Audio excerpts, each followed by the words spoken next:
Hech jiddiy o'ylab ko'rganmisiz, nimaga maktab o'quvchilari yoki talaba yoshlar dars tayyorlashmaydi, ya'ni uyga vazifa qilishmaydi? Kelaylik hisob-kitob qilamiz.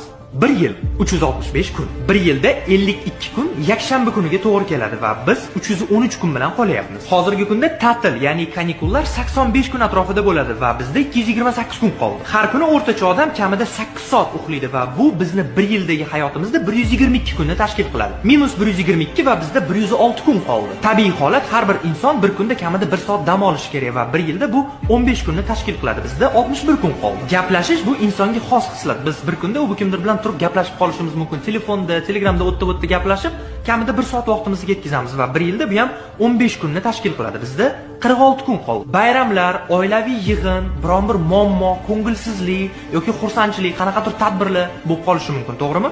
Va bu 1 yilda bizni maksimum 40 kunimizni egallashi mumkin. Bizda 6 kun qoladi. Hozirgi koronavirus davrida inson ko'p kasal bo'ladi va tabiiy holat, biz 1 yilda 1 marta kasal bo'lsak, kamida 3 kun uyda yotib davolanamiz. Bizda 3 kun qoldi. Nahotki shu 3 kundan biz 2 kunini kinoga tushishga, sevgilimiz bilan ko'rishishga yoki oshna og'aynilarga, qanaqadir o'zimizni ko'ngilochar narsalarimizga sarflay olmaymiz. Sarflaymiz albatta. Va bizda 1 kun qolyapti. Bu 1 kun sizni tug'ilgan kuningiz. Tug'ilgan kunida dars qilgan odamni hayotingizda hech ko'rganmisiz? Men misol uchun qilmayman hech qachon.